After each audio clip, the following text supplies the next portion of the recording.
یہ کا رہنا وہ کا رہنا، یہ سب مفہوم تھے رحمت للعالمین، یہ اپنی رحمت کا پیغام دینا چاہتے. کوئی عقیدے اور خلافت کا مسئلہ تو بڑا ڈیفیکلٹ مسئلہ، بڑا عقیدے کا مسئلہ، بڑے احکام کا مسئلہ. اس لیے پیارے اہل تشیع، محبت کی دنیا میں ہم تجھے دعوت حقیقت دیتے ہیں کہ علی ہماری روحیں ان پر قربان ہے، علی ہماری نسلیں اصلیں قربان ہیں ان کے اوپر.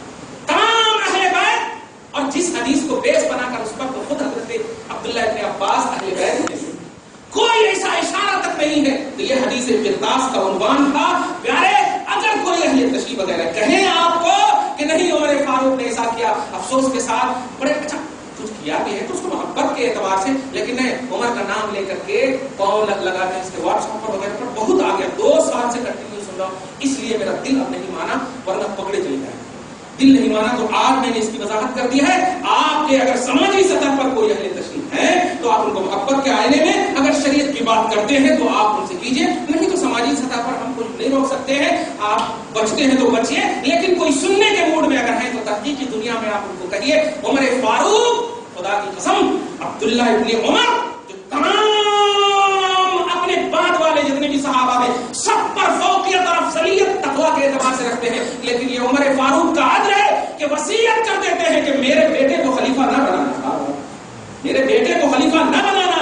عمر فاروق یہ صحابی ہے، وہ ایک عمر کو مت دیکھو، وہ ایک انسان کو مت دیکھو، وہ نبی پاک کے کرم سے وہ ایک ایسے صحابی ہے جو اپنی صحابیت ہونے کا احترام کرتے ہیں. اور صحابیت کا احترام یہ ہے کہ رضائے مصطفیٰ نبی اعظم خوش رہے. اس لیے کوئی بھی بہتان، کوئی بھی الزام لگانے سے پہلے چاہے اس کا بیس حدیث ہو، چاہے اس کا بیس قرآن ہو، اس میں تاریخ کا پہلو جنم نہیں لینا چاہیے، تحقیق کا پہلو جنم لینا چاہیے.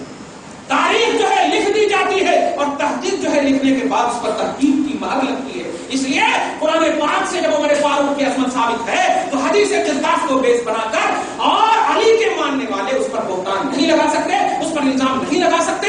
رب العالمین سے دعا ہے پروردگارا ہم سب کو حق سمجھنے کی توفیق عطا فرما. پروردگار جو بے راہ ہے قرآن اور حدیث سے انہیں راہ پر لا دے، صراط مستقیم پر ہمیشگی کے ساتھ قائم رکھ مولا، دائم رکھ مولا، اس پر ہمیشگی عطا فرما مولا. یا اللہ آج ایسی ہی پوری دنیا میں ایک عجیب خلجان ہے اسلام اور مذہب پر. پروردگار ہم سب کو اہل بیت کی محبت میں ایک شیشے میں پلائی ہوئی دیوار کی طرف بنا دے مولا. یا اللہ سچی محبت نصیب فرما مولا، جیسا کہ تو اور تیرا حبیب چاہتا ہے. آمین بجاہ سید المرسلین وما